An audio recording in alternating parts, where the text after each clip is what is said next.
Assalamualaikum warahmatullahi wabarakatuh. Alhamdulillahi rabbil alamin. Al-hayyil qayyumil mudabbiri li jami'il makhluqin. Wassalatu wassalamu ala sayyidina Muhammadin ashrafil mursalin wa habibi rabbil alamin wa ala alihi wa ashabihi at-tayyibin at-tahirin. Allahumma la sahla illa ma ja'altahu sahla wa anta ya hayyu ya qayyum taj'alul hazna idza syi'ta sahla. Allahumma dhakkirna ma nasina wa 'allimna ma jahilna wa zidna ilma. Allahumma arzuqna al-ikhlasa fin niyyati wal qawli wal 'amal. Qala al-muallif rahimahullahu ta'ala wa amma ar-ruknu tsani min arkanil wudu' fa huwa ghaslu zahiril wajhi jami'ihi marratan wahidah.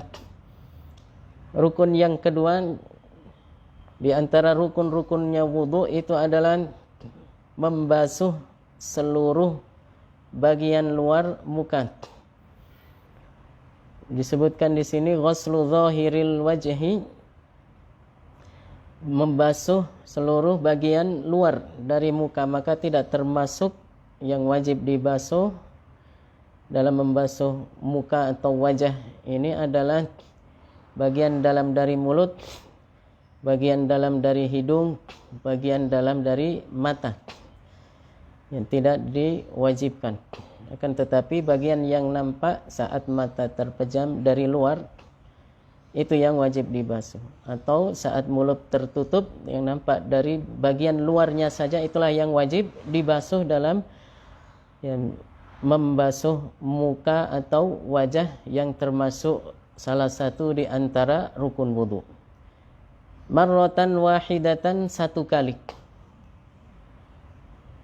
Wa haddul wajhi tulan min manabiti sya'ri ra'sihi 'inda ghalibin nasi ila asfalidz dhaqani wa huwa mujtama'ul lahyain. Batas wajah atau muka itu dari tempat tumbuh rambut umumnya orang hingga ke bawah dagu, tempat bertemunya dua tulang rahang. Wa 'ardhan min watidil udhuni ila watidil udhun. Dan batas wajah lebarnya itu adalah dari anak telinga hingga ke anak telinga. Fa kullu ma kana dhimna haddil wajhi yajibu ghasluhu sya'ran wa basharan. Jadi semua yang masuk pada batas muka wajib dibasuh, baik kulit maupun rambutnya. Wal muradu bil bashari al jild. Yang dimaksud dengan al bashar di sini adalah kulit, maknanya adalah kulit. Lakin la yajibu ghaslu batini lihyatir rajuli wa hiya asy-sya'run nabitu 'ala dzaqan. Bukan bagian dalam jenggot. Tidak wajib membasuh bagian dalam jenggot, yaitu rambut yang tumbuh di dagu jika jenggot tersebut adalah lebat. Wa 'aridaihi, juga dua cambang. Wa huma asy-sya'rani an-nabitani 'alal lahyaini. Yang dimaksud dengan cambang itu, dua cambang adalah dua kumpulan rambut yang tumbuh di atas dua tulang rahang. Dua tulang rahang. Idza wa dzalika idza kasufan. Dan yang dimaksud tidak diwajibkan membasuh bagian dalam dari jenggot dan cambang dan 2 cambang itu adalah jika keduanya lebat. Bagaimana membedakan antara yang lebat dengan yang tidak lebat? Fa inda idzin yaghsilu zahiral lihyati wal 'aridaini. Maka wajib bagi orang yang diwajibkan bagi orang yang memiliki jenggot dan cambang yang lebat itu adalah membasuh bagian luar dari jenggot dan cambang yang lebat itu. Maka ketika jenggot dan cambang itu lebat, maka orang membasuh bagian luarnya saja. Wala yajibu an yaghsilal batinah, dan tidak wajib untuk membasuh bagian dalamnya. Bi khilafi ma idza lam yaksufan, berbeda jika jenggot dan cambang tidak lebat. Fayajibu ghasluhuma zahiran wa batinan, maka wajib membasuh bagian luar dan dalamnya. Wal kathifu, dan yang dimaksud dengan jenggot atau cambang yang lebat ini adalah huwa ma la tural basyaratu min khilalihi, yaitu yang dimaksud dengan jenggot atau cambang yang lebat itu adalah kondisi ketika kulit tidak bisa terlihat dari sela-selanya. Wal khafifu aksuhu, dan tipis adalah kebalikannya. Jadi kalau orang punya jenggot yang lebat atau cambang yang lebat, maka yang diwajibkan untuk dibasuh adalah bagian luarnya saja. Tidak wajib membasuh bagian dalamnya. Bagaimana diketahui jenggot itu atau cambang itu lebat? Jika tidak bisa terlihat kulit yang ada di bagian dalamnya itu dari sela-sela jenggot dan sela-sela cambang tersebut. Maksudnya jika seseorang berbicara dengan orang lain, 2 orang saling berbicara, yang satu memiliki cambang atau jenggot yang lebat, maka lawan bicaranya itu tidak bisa melihat yang berhadapan dengan dia, orang yang sedang berhadapan dengan dia tidak bisa melihat kulit yang tertutupi oleh bulu jenggot dan bulu cambang tersebut. Maka yang seperti itu dari sela-selanya jenggot dan cambang itu tidak terlihat kulit, maka itu disebut lebat. Yang wajib dibasuh adalah bagian luarnya saja, bagian luar dari jenggot dan cambang.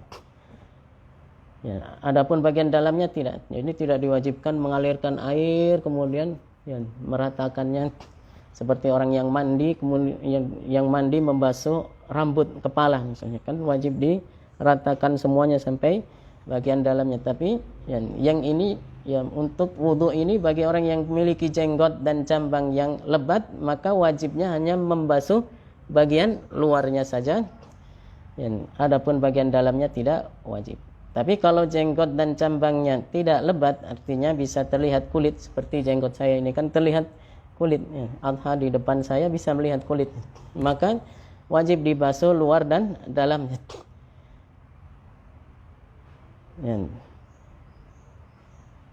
Bagi yang memiliki jenggot atau cambang yang lebat, yang tebal, yang tidak terlihat kulit dari sela-selanya, maka itu wajibnya hanya membasuh bagian luarnya saja, dan disunahkan untuk menyela-nyela dengan cara begini.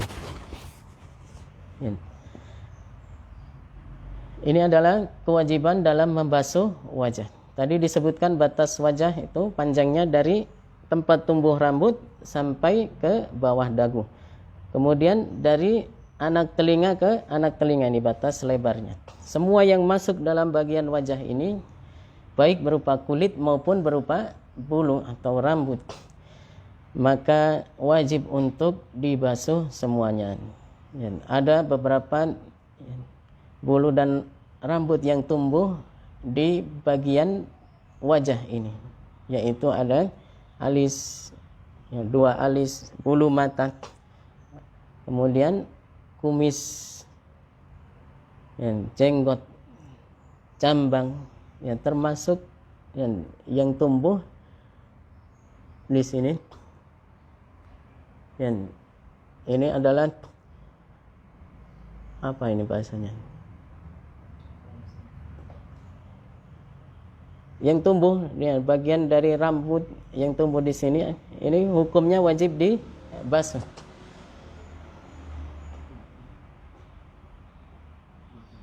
Ya, wajib dibasuh meskipun itu panjang, maka semuanya wajib dibasuh karena masuk bagian dari wajah, masuk dari bagian dari wajah. Begitu juga yang tumbuh yang di sini di kening, sini di atas kening sini. Jika ditarik antara ra'sul udhun di sini, bagian yang menempel dari telinga dengan yang bagian atas dengan kepala, ditarik benang menuju ke tempat tumbuh rambut nasiyah di sini. Bagian yang berada di bawahnya itu, ya, itu adalah menurut sebagian ulama juga wajib dibasuh karena itu termasuk dari bagian wajah. Ada perbedaan pendapat dari para ulama mengenai rambut tersebut. Atau rambut yang tumbuh di pipi atau bulu yang tumbuh di pipi di atas, ya, di bagian pipi sini, bagi yang ya, biasanya jika orang punya cambang atau jenggot cambang yang lebat itu biasanya juga sampai tumbuh di pipi, maka itu juga wajib dibasuh sebagai bagian dari wajah.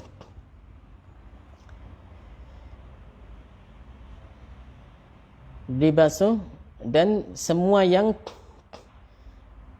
bisa menghalangi wajib dihilangkan supaya air yang dibuat untuk membasuh atau yang dibasuhkan ke muka itu sampai ke bagian yang wajib dibasuh. Misalnya kalau seseorang bangun tidur kemudian ada tai mata atau belek, itu wajib dihilangkan supaya air bisa sampai ke bagian ujung dari mata ini yang tertutupi oleh tai mata itu. Atau misalnya di mukanya atau di bagian dari salah satu bagian dari wajahnya ada hal-hal atau sesuatu yang bisa menghalangi, ya, misalnya di bibirnya ada lipstick kalau bagi perempuan. Kalau itu bisa menghalangi sampainya air yang dibasuhkan ke bibir, yang bibir yang terlihat saat tertutup mulut, bagian yang luar dari, termasuk bagian luar dari muka, seandainya ada lipstick yang kemudian bisa menghalangi, maka wajib dihilangkan supaya air itu mengalir ke bagian yang wajib dibasuh, tidak terhalangi dan tidak tertutup oleh sesuatu yang bisa menghalangi, yang melapisi kulit. Ini adalah rukun yang kedua dari wudu. Rukun yang ketiga, warruknu tsalisu min arkanil wudu wa ghuslul yadaini marratan wahidah. Rukun yang ketiga adalah membasuh kedua tangan. Yang dimaksud dengan membasuh adalah mengalirkan air ke bagian yang wajib dibasuh. Jadi ada air kemudian dialirkan di muka, ada air yang diambil air dengan kemudian dialirkan. Meskipun mengalirkannya itu dengan dibantu dengan menggosok-gosok sampai merata ke bagian yang wajib dibasuh. Membasuh satu kali itu yang wajib untuk menghilangkan hadas. Kedua tangan, yang dimaksud dengan kedua tangan adalah ay al-kaffaini was-sa'idain, yakni kedua telapak tangan kanan dan kiri, dan dua lengan bawah, telapak tangan bagian dalam dan bagian luar kanan dan kiri, dan bagian yang dari tangan yang itu dari pergelangan sampai siku disebut dengan sa'idain atau lengan bawah, dua lengan bawah kanan dan kiri. siku termasuk ma'al mirfaqaini, ya beserta kedua sikunya. Tasniyat ma'al mirfaqaini tasniyati mirfaqin. Ya, kalimat mirfaqaini itu adalah bentuk tasniyah dari mufradnya mirfaq. Yang dimaksud dengan mirfaq wa huwa mujtama'us sa'idi ma'al 'adud, yaitu siku itu adalah tempat bertemunya lengan bawah dengan lengan atas. Di sini ini yang disebut dengan siku. Pertemuan antara lengan bawah dan lengan atas, inilah yang disebut dengan siku. Wajib dibasuh ya, beserta ya, kedua lengan bawah saat ya, melakukan wudu, karena ini adalah termasuk rukun dari wudu. Ya. Dan disunnahkan untuk melebihkan supaya yakin semua yang wajib dibasuh itu terbasuh. Begitu juga tadi muka, ya, wajah disunnahkan untuk melebihkan dari batas-batasnya, ya, lebih meskipun hanya sedikit saja. Apalagi kalau dilebihkan yang lebih banyak, ya, melebihkan dari batasnya, ya, yaitu melebihkan dari batas muka dan batas ya, lengan sampai siku ini, ya, di atas siku ya, sampai ke sini pundak, maka itu hukumnya sunnah, ya, dan juga melebihkan sedikit saja itu hukumnya wajib jika ya, seseorang, supaya seseorang yakin bahwasanya semua yang wajib dibasuh itu sudah terbasuh.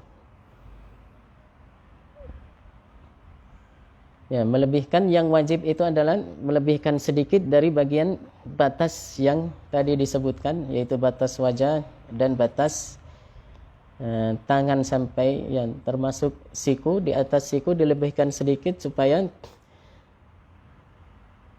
yang wajib dibasuh itu ya, supaya yakin bahwasanya semua yang wajib dibasuh itu sudah terbasuh. Kalau kita basuh wajah, ya, dilebihkan sedikit dari bagian yang wajib dari batasnya, ya, supaya kita benar-benar yakin bahwasanya semua yang wajib dan termasuk rukun dalam wudu wajib untuk dibasuh sudah yang terbasuh semuanya dan sudah merata air ya, sampai ke semua bagian yang wajib dibasuh itu. Jadi kalau basuh tangan juga ya, beserta siku dilebihkan sedikit supaya yakin bahwasanya semua yang wajib dibasuh itu sudah dialirkan air ke dan diratakan air ke semua yang bagian yang wajib dibasuh tersebut. Ini yang dimaksud dengan membasuh, yaitu mengalirkan air merata ke seluruh bagian yang wajib dibasuh, meskipun dengan dibantu dengan menggosok-gosokkan tangan ke bagian tersebut supaya airnya merata dan mengalir ke semuanya yang wajib dibasuh. Jadi tidak ya, bukan mengalirkan air itu bukan ya, maksudnya harus dibuka keran kemudian tangan ditaruh di bawah keran supaya air mengalir sendiri, enggak seperti itu. Ya, meskipun itu dilakukan ya, seperti itu hukumnya tetap sah. Akan tetapi ditakutnya nanti akan melakukan hal yang makruh, yaitu berlebih-lebihan dalam menggunakan air. Maka sebaiknya ya, dalam berwudu itu kan disunnahkan untuk menghemat penggunaan air. Ya, maka diambil secukupnya, sekiranya bisa dialirkan ke seluruh bagian yang wajib dibasuh tersebut, meskipun dengan cara menggosok-gosokkan tangan ke bagian tersebut sampai merata ke semua yang wajib dibasuh. Ini adalah kewajiban yang wajib dilakukan saat berwudu. Dari tadi yang kedua, rukun yang kedua dalam basuh muka, dan yang ketiga dalam basuh kedua tangan. Dan segala apa yang ada di atas keduanya. Wa ma 'alaihima min sya'rin walau kasufa wa zufrin wa sil'atin wa syuquqin wa qishrati jurhin. Dan segala apa yang ada di atas tangan, di atas kedua tangan ini, kedua lengan bawah dan telapak tangan, seperti rambut atau bulu, meskipun lebat wajib dibasuh semuanya, bagian luar dan bagian dalamnya. Kuku ya juga wajib dibasuh, dialirkan air ke kuku ini, artinya ya air mengalir ke bagian kuku. Daging yang tumbuh, misalnya di atas tangan ada daging tumbuh yang tidak seperti tangan normal pada umumnya, ada daging yang tumbuh di atas tangan, maka itu juga wajib dibasuh karena tumbuhnya di bagian yang wajib dibasuh dan termasuk rukun wudu. Maka apa yang tumbuh yang itu merupakan tambahan dari yang tangan normal pada umumnya, itu juga wajib dibasuh. Atau pecah-pecah ya, retak-retak di kulit, misalnya kulitnya ada kulit pecah-pecah, atau retak-retak yang ada di kulit, maka wajib dialirkan air saat membasuh tangan ke bagian pecah-pecah atau retak-retak yang ada di kulit tangan tersebut. Dan bekas luka yang mengering, bekas luka biasanya kan ada yang kalau sudah sembuh lukanya kering, wajib dialirkan ya, dibasuh bagian tersebut, yang bagian yang luka yang tertutup dengan bekas luka yang mengering itu juga wajib dibasuh yang bagian luarnya itu.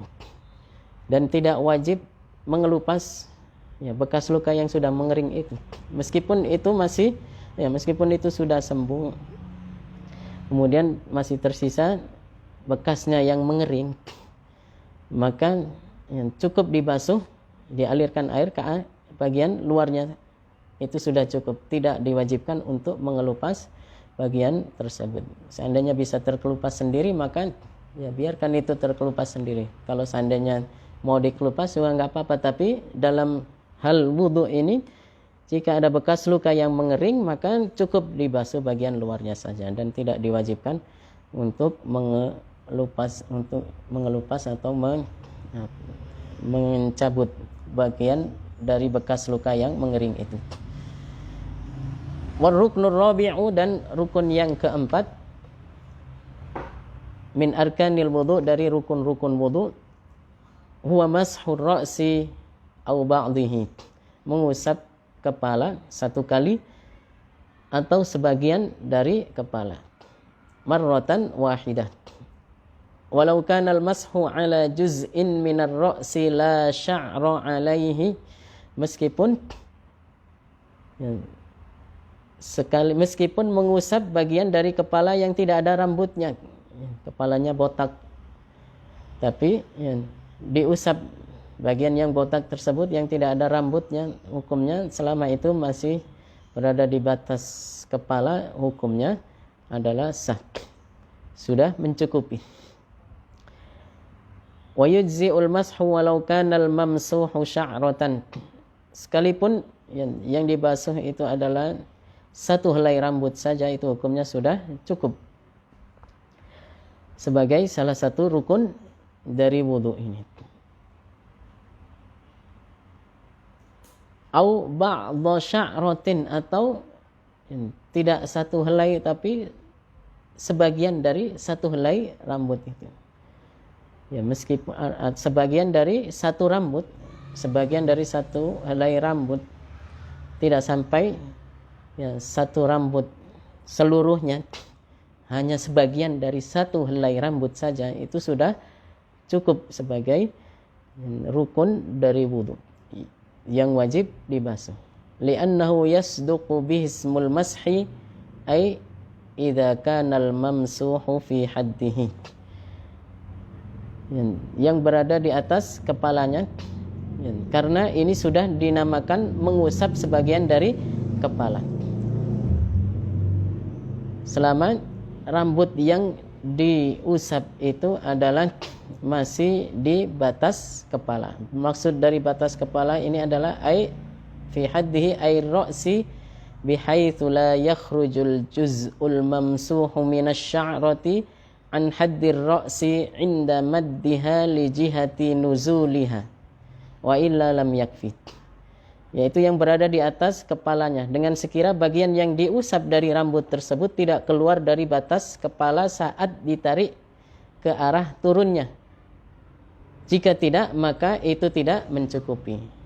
Rambut yang disisir ke arah bawah ketika turun itu adanya di pundak, maka tidak cukup mengusap rambut yang ada di pundak itu. Ya, meskipun pangkalnya ada di kepala tetapi ujungnya ada di pundak, tidak cukup hanya mengusap yang ujungnya saja. Ya. Yang mencukupi adalah yang masih berada di batas area kepala, yaitu dari tempat tumbuhnya rambut paling depan ini sampai ke tengkuk ini. Tulang, penghabisan dari tulang, tengkorak tulang kepala ini. Yang belakang itulah yang dimaksud dengan bagian dari kepala yang wajib untuk diusap sebagian di antara kepala itu. Meskipun hanya satu rambut, yang penting, atau sebagian dari satu rambut, yang penting bagian tersebut atau rambut tersebut masih berada di batas kepala ini. Bukan rambut yang jika ditarik turun ke bawah itu berada sudah di luar batas kepala tadi. Sudah berada di area atau batas luar kepala. Maka kalau yang diusap, seandainya diusap itu adalah ujungnya rambut yang jika ditarik ke bawah itu ada di atas pundak ujung rambut tersebut, tidak cukup. Tapi kalau diusap pangkalnya meskipun hanya sedikit saja yang masih berada di batas kepala, di atas batas kepala itu, maka itu hukumnya itulah yang mencukupi. Perbedaan antara membasuh dengan mengusap, kalau membasuh tadi mengalirkan air ke bagian yang wajib dibasuh. Kalau mengusap ini adalah cukup dengan membasahi tangan kemudian diusapkan ke kepala atau ke rambut. Ini perbedaan antara membasuh dengan mengusap. Maka jika seandainya ada kain basah kemudian diusapkan, yang penting air yang membasahi itu adalah air yang suci dan mensucikan, hukumnya sah dan mencukupi. Waruknul khamisu, dan rukun yang kelima min arkanil wudu huwa ghuslur rijlain, yaitu membasuh dua kaki satu kali. Ay al-qadamaini wa ma 'alaihima min sya'rin wa sil'atin wa dhufrin wa syuquq, yakni dua kaki dan segala yang ada di atas dua kaki seperti rambut, daging yang tumbuh, kuku, pecah-pecah atau retak-retak di kulit, seperti yang tadi sudah disebutkan juga dalam membasuh tangan, dalam membasuh bagian tangan tadi. Ma'al ka'baini, beserta mata kaki, marratan wahidatan, sekali, marratan wahidah, sekali saja, wahuma, yang dimaksud dengan mata kaki, dua mata kaki itu adalah al-azmani an-nati'ani fi asfalis saq, yaitu mata kaki adalah dua tulang yang menonjol di bawah, di bagian bawah betis, dari lutut ke bawah itu disebut betis. Sebelum kaki itu ada tulang yang menonjol, dua tulang yang menonjol inilah yang disebut dengan mata kaki. Itu juga wajib dibasuh beserta membasuh kaki, dan diwajibkan melebihkan sedikit dari batasnya supaya yakin bahwasanya semua yang wajib dibasuh sudah terbasuh, sudah teraliri oleh air yang digunakan untuk membasuh itu. Meskipun dengan dibantu untuk meratakan dan mengalirkannya itu dengan menggosok-gosokkan tangan ke bagian tersebut supaya merata ke semua bagian yang wajib dibasuh itu. Wa hadza fi ghairi labisil khuf, dan ini adalah untuk selain orang yang memakai khuf. Amma labisul khuf fal wajibu fi haqqihi imma ghuslur rijlaini au mashul khuffi idza kamulat syurutuhu. Bagi orang yang memakai khuf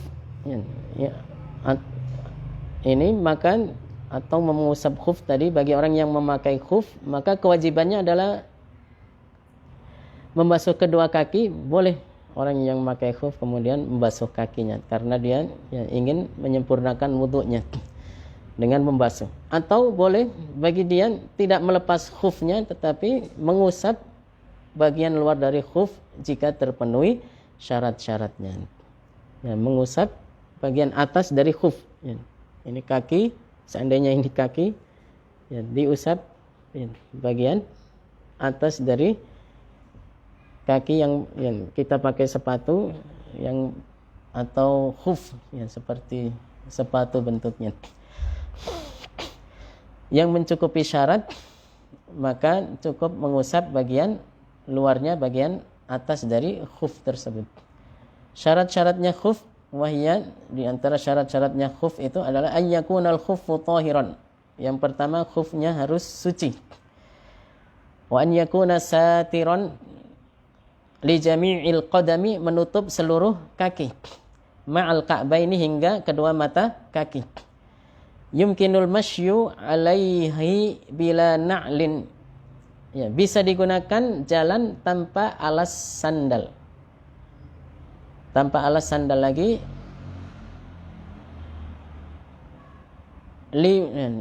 Bila na'lin lihajatil musafir, untuk keperluan orang yang sedang bepergian, untuk memenuhi kebutuhannya. Indal hatti, saat turun istirahat. Wat tarhali, dan persiapan untuk berangkat kembali.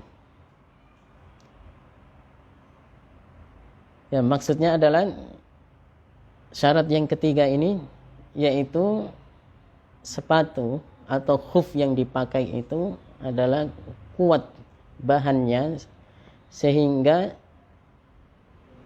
jika seorang musafir itu hendak memenuhi kebutuhannya saat dia singgah, menurunkan barang-barang bawaannya, biasanya singgah di suatu tempat ketika letih di tengah perjalanan, kan singgah di suatu tempat. Saat dia turunkan barang-barangnya itu, kemudian istirahat di situ, biasanya dia butuh untuk mencari kebutuhan air misalnya, kayu untuk kayu bakar untuk mungkin memasak atau menghangatkan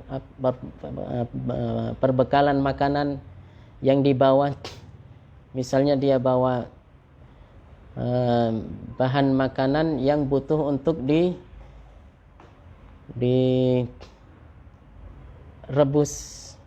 atau dihangatkan, maka dia butuh mencari kayu bakar misalnya. Atau persediaan airnya sudah habis, maka dia butuh untuk mencari air.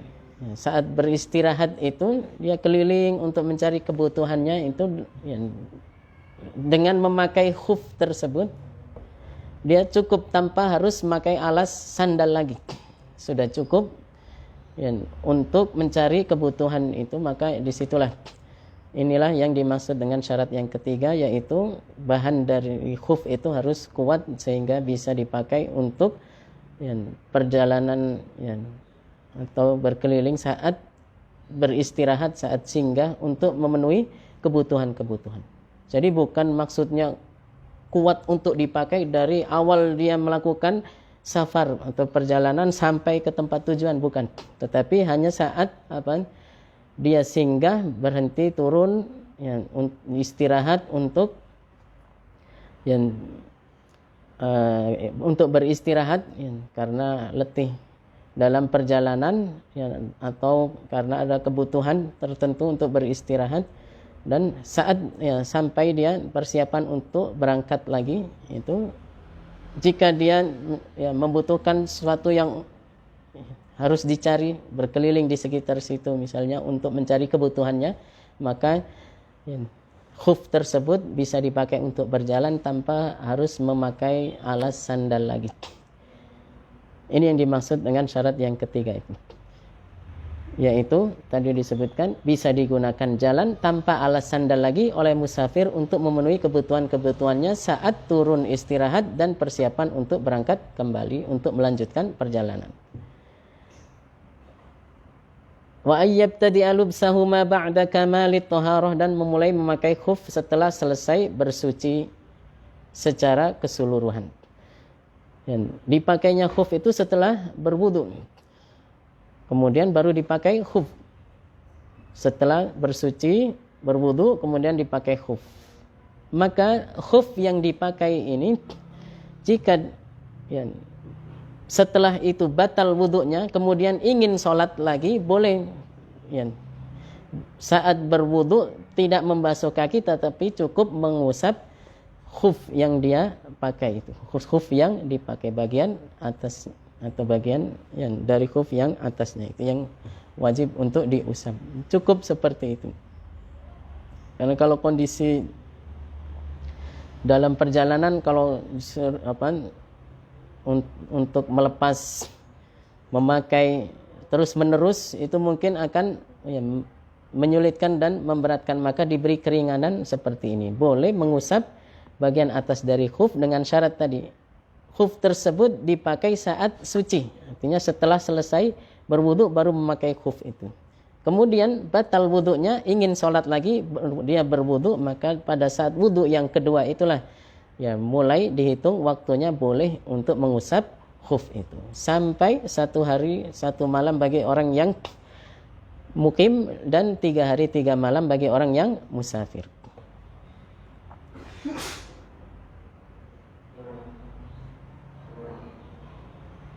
Wa an yakunal khuffu mani'an linufudhil ma', dan khuf tersebut disyaratkan khufnya menghalangi masuknya air. Jika disiram dengan air, maka tidak tembus air itu ke kaki. Tidak terasa ada air yang tembus ke kaki, ke kulit dari kaki. Itu syaratnya. Bahan dari khuf tersebut adalah bisa menghalangi masuknya air, menahan air. Ini syarat khuf, sehingga bagi orang yang memakai khuf dibolehkan, diberi keringanan untuk hanya mengusap khuf saja, tidak wajib membasuh kakinya saat berwudu dengan syarat-syarat tadi, dengan cara-cara seperti yang tadi sudah dijelaskan. Wa ammar ruknu sadisu fa huwa tartibu hakadha ay 'alal wajhil madhkur. Yang keenam adalah mengerjakannya secara berurutan dengan susunan di atas.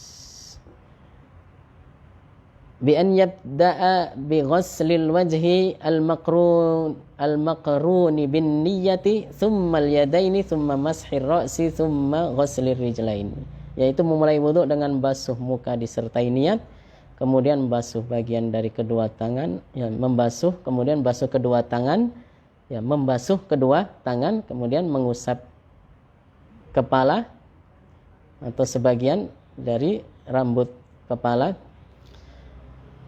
atau meskipun hanya 1 helai saja, kemudian membasuh kedua kaki beserta mata kaki, tangan beserta siku. Dan dalam membasuh ini tangan, muka atau kaki diwajibkan melebihkan dari batasnya, supaya yakin semua bagian yang sudah dibasuh tersebut, yang hukumnya wajib dibasuh itu sudah terbasuh dan sudah merata teraliri oleh air saat membasuh itu. Ini yang wajib. Adapun yang sunnah maka dilebihkan, melebihkan dari lebih dari itu ketika membasuh muka, itulah yang disebut dengan ghurrah. Kemudian saat membasuh tangan sampai ke bahu, kemudian saat membasuh kaki sampai ke setengah dari betis. Disunnahkan untuk membasuh melebihkan Seperti itu yang disebut dengan tahjil. Ya. Adapun yang wajib tadi adalah melebihkan sedikit, meskipun hanya sedikit dari batasnya, itulah yang wajib supaya yakin, ya, sampai yakin kita sudah terbasuh semua yang wajib dibasuh. Ya, ini adalah rukun-rukun wudu yang merupakan, wudu ini adalah yang bisa menghilangkan hadas kecil dan sebagai syarat sahnya sholat. Semoga kita semuanya bisa melakukan wudu kita secara sempurna. Kita hanya membahas tentang rukun-rukunnya saja karena ini adalah yang termasuk daruri dari ilmu din ini, dari ilmu agama ini yang daruri. Adapun lebih dari ini adalah hukumnya sunnah. InsyaAllah akan dibahas di kitab-kitab yang lebih besar dari kitab Mukhtasar atau kitab Qaulul Jali ini. Semoga bermanfaat bagi kita semuanya. Mari kita tutup dengan baca tahlil dan salawat. La ilaha illallah. Allahumma salli ala sayyidina Muhammad wa ala alihi wa sahbihi wa sallim. Rabbighfirli walil mu'minina wal mu'minat walhamdulillahi rabbil alamin. Wassalamu alaikum warahmatullahi wabarakatuh.